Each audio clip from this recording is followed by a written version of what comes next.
I went to a different spoken word event. I've done this piece twice. I get complete transparency here. The first time I did it was at an event that I thought was going to be kind of lighthearted. It was an event called 5 Minute Stories or something like that. And it was supposed to be brushes with greatness, quote unquote. And I told this story. And everybody else told a story where they said something like, and I met Mother Teresa and she changed her life. And I was in a room with the Pope and it was wonderful. And that person made me a better person by stopping me from being an alcoholic. All of these very, very sincere, this is part of my soul stories.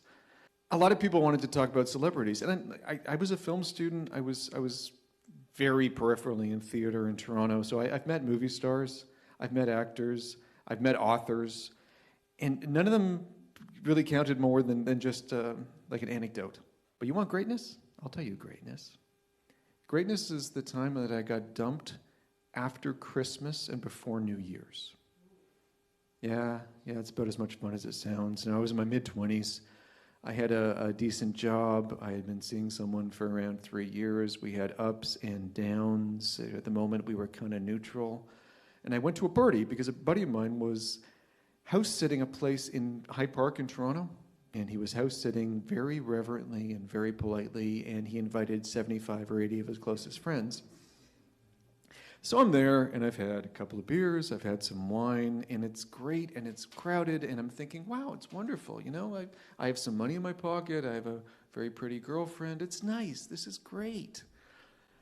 And then Rachel approaches me and goes, hey, honey, can we talk? Okay. So Rachel takes me upstairs, and she sits me in front of one of those 3 fireplaces on a couch, and she holds my hand, and she looks at me, and she goes, okay, now, what I want you to know is that what I'm about to say has nothing to do with you. It's all about me. And I treasure the time we've had together, but I really feel that I need to be alone for a while. I need to know myself. And I don't want you to think that you've done anything wrong, but this is a time for me to get to know me. And I hope you're not upset. I just want you to know that you have been very precious towards me, and I really appreciate it. And I'm sitting there thinking, wow, this is really, really surprising because yeah, it's a little embarrassing. It's been a while. We hadn't been, dating. Yeah, Rachel wasn't my girlfriend. No, my girlfriend's name was Diane. She wasn't at the party that night. I didn't know Rachel. I knew her name was Rachel. We'd gone to the same party. She was a friend of a friend of mine. She seemed very nice, but I'd never actually talked to her. I think I had said, excuse me, can you pass the salsa? Thank you. That's it. I want to be very clear about this. This is not the Bill Clinton, I did not have sex with that woman bit. I didn't know her. I had never spoken to her. I had never been alone in a room with her. I knew almost nothing about her, and I was a millimeter away from being a complete stranger to this woman. And she dumped me. And the weirdest part is that I actually sat there for a few minutes thinking, oh, this is so wonderful. I mean, she's being so sensitive about this, and she's being so polite, and she gets me. I mean, she really gets me. It's great to hear this. Because among other things, I was not doing well with Diane. I mean, my girlfriend at the time was really, really hard on herself, which means that the closer I got to her, the harder she got to be on me. And I realized after a few minutes that, you know what? I'm being dumped by this woman who I'm not dating, and I really wish that the woman I was dating would dump me in the way that this woman I'm not dating is dumping me. Because that makes sense, right?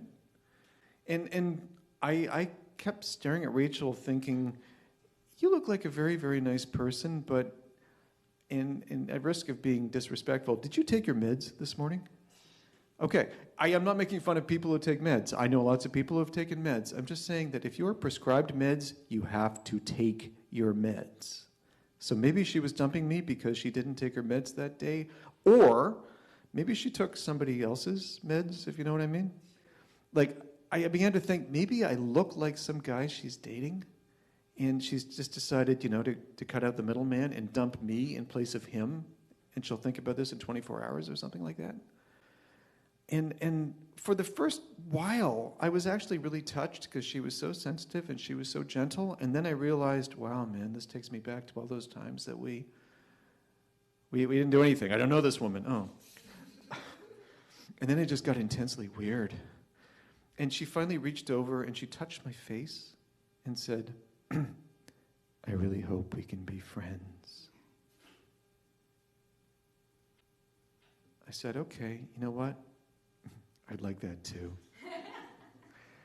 And I picked up my wine glass and said, I'm just going to go get us a little more for each of us, thank you. And I took her glass, and I took my glass, and I went to the kitchen, and I poured 2 really big glasses of red wine. And there was someone going through the kitchen. I said, excuse me, can you take this to Rachel? She's upstairs at the fireplace. Yeah, thank you very much.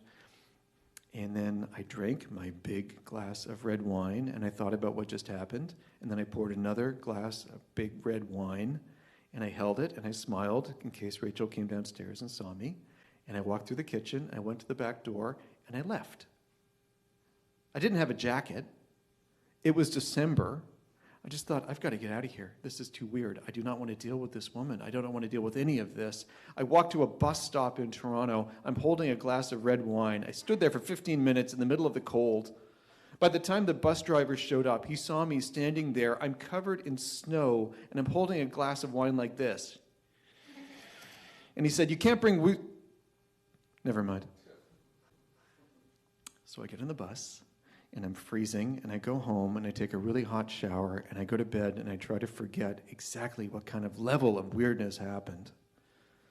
And I called my buddy the next day to get my jacket back, which I had left there, and he said, hey, you took off early. What happened? I've got your coat. I said, you want to know what happened? Yeah, I'll tell you what happened.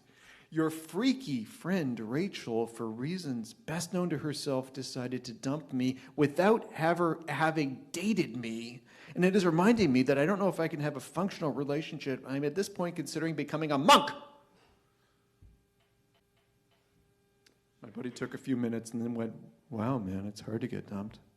Do you want a hug, big guy? And I told this story at the Evening of Greatness where everybody else is talking about Mother Teresa and the Pope, and I think somebody met Don Cherry, which was incredible for them, and all that kind of stuff. And I'm not trying to take the piss out of them because they were all being really sincere. I just happened to be the first person. And I have met actual, living so-called celebrities, and if you buy me a drink after this show, I'll tell you about them. But none of them actually matter in my life or their life. But to get dumped sensitively by somebody you never actually dated, that is a level of greatness I don't think anybody else in this room can possibly attain to. And quite honestly, I wouldn't wish that upon anybody in this room.